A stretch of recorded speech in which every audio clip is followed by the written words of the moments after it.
Seluruh visual yang berkaitan dengan Yesus adalah ilustrasi artistik, bukan gambaran fisik yang sebenarnya, dan dimaksudkan untuk membantu penyampaian pesan rohani.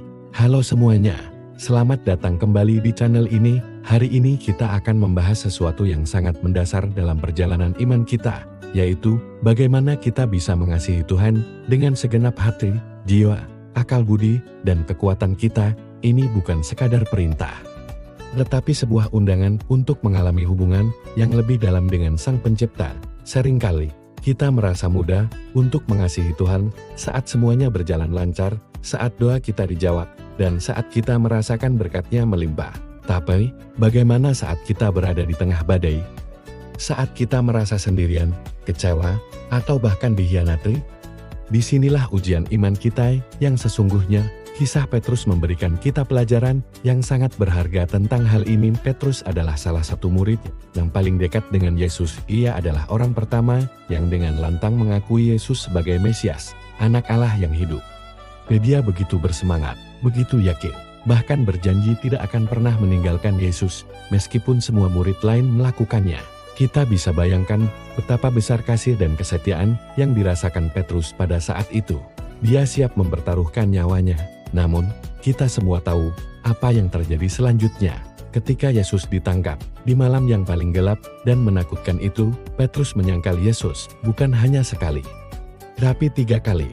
Dia membiarkan rasa takut menguasai dirinya, melupakan semua janji yang pernah ia ucapkan. Coba kita posisikan diri kita di posisi Petrus. Rasa takut, tekanan dari orang sekitar, kebingungan, semua itu bisa membuat kita goyah.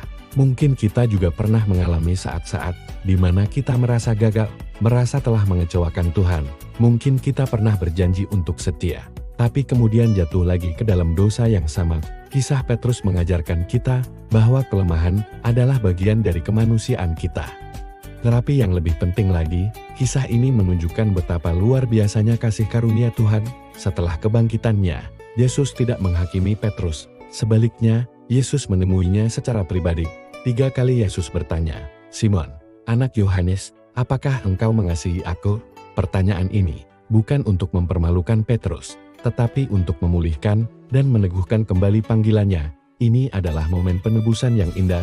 Yesus memberikan Petrus kesempatan kedua dan kesempatan ketiga. Ini menunjukkan bahwa kasih Tuhan tidak bergantung pada kesempurnaan kita, tetapi pada kesediaan kita untuk kembali kepadanya, bahkan setelah kita jatuh. Jadi, apa artinya mengasihi Tuhan dengan segenap hati, jiwa, akal budi, dan kekuatan kita, terutama di masa-masa sulit? Mari kita bedah satu persatu. Pertama, mengasihi Tuhan dengan segenap hati kita. Hati adalah pusat dari emosi dan keinginan kita. Mengasihi dengan segenap hati berarti kita menjadikan Tuhan sebagai prioritas utama dalam hidup kita. Ini berarti mengarahkan perasaan kita, gairah kita, dan cinta kita kepadanya di atas segalanya. Di masa sulit, ini bisa berarti kita tetap memilih untuk percaya dan bersyukur, meskipun hati kita sedang sakit. Ini berarti kita tidak membiarkan kekecewaan atau kepahitan menguasai hati kita, tetapi kita membawanya kepada Tuhan dalam doa. Kita memilih untuk mempercayai janjinya lebih dari perasaan kita yang bisa berubah-ubah. Saat hati kita hancur, kita menyerahkan kepingan-kepingan itu kepadanya, percaya bahwa Dia sanggup memulihkannya. Kedua, mengasihi Tuhan dengan segenap jiwa kita. Jiwa seringkali diartikan sebagai esensi dari diri kita, kepribadian kita, keunikan kita. Mengasihi Tuhan dengan segenap jiwa berarti kita menyerahkan seluruh keberadaan kita kepadanya. Ini bukan tentang menjadi orang lain, tetapi tentang menjadi versi terbaik dari diri kita di dalam Kristus. Di masa sulit, ini bisa berarti kita tetap mempertahankan identitas kita sebagai anak Tuhan. Meskipun dunia mencoba membentuk kita menjadi sesuatu yang lain, ini berarti kita tetap hidup dalam kebenarannya, meskipun ada banyak godaan untuk kompromi. Kita mengizinkan Roh Kudus bekerja dalam hidup kita, mengubah karakter kita, agar semakin serupa dengan Kristus, bahkan melalui proses yang menyakitkan. Ketiga, mengasihi Tuhan dengan segenap akal budi kita. Ini adalah bagian yang seringkali kita lupakan. Mengasihi Tuhan bukan hanya soal perasaan, tetapi juga melibatkan pikiran kita. Ini berarti kita secara aktif menggunakan intelek kita untuk mengenal Tuhan lebih dalam. Kita merenungkan firman-Nya, mempelajari teologi, dan berusaha memahami kehendak-Nya di masa sulit. saat keraguan muncul dan pertanyaan-pertanyaan sulit menghantui pikiran kita.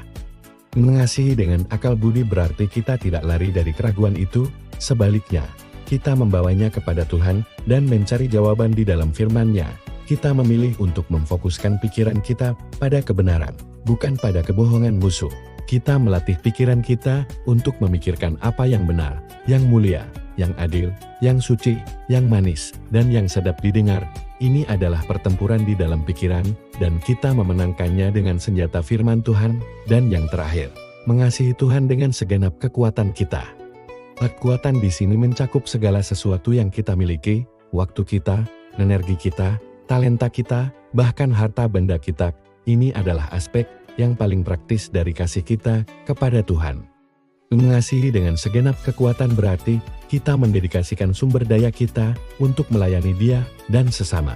Di masa sulit, saat kita merasa lelah dan tidak punya apalagi untuk diberikan, inilah saatnya kita bersandar pada kekuatan-Nya. Bukan kekuatan kita sendiri.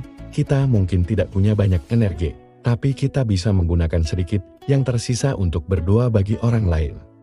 Mungkin kita tidak punya banyak uang, tapi kita bisa memberikan waktu kita untuk mendengarkan teman yang sedang berkesusahan ini, tentang memberikan yang terbaik dari apa yang kita miliki, sekecil apapun itu, sebagai persembahan yang harum bagi Tuhan. Waktu adalah salah satu sumber daya kita yang paling berharga. Bagaimana kita menggunakannya menunjukkan apa yang kita prioritaskan. Apakah kita menyediakan waktu setiap hari untuk bersekutu dengan Tuhan? Membaca Alkitab, berdoa, atau sekadar diam di hadirat-Nya? Atau waktu kita habis untuk hal-hal yang tidak kekal?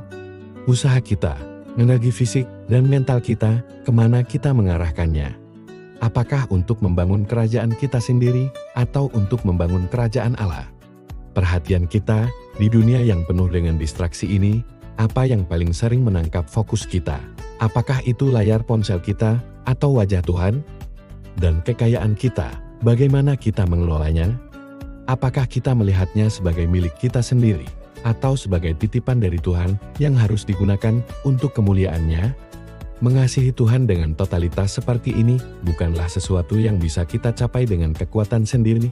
Ini adalah sebuah proses seumur hidup, sebuah perjalanan yang akan penuh dengan jatuh bangun. Sama seperti Petrus, akan ada hari-hari di mana kita merasa begitu bersemangat. Dan akan ada hari-hari di mana kita merasa gagal total. Tapi kabar baiknya adalah, kasih Tuhan tidak pernah gagal, Dia selalu setia. Bahkan ketika kita tidak setia, Dia selalu siap memulihkan kita.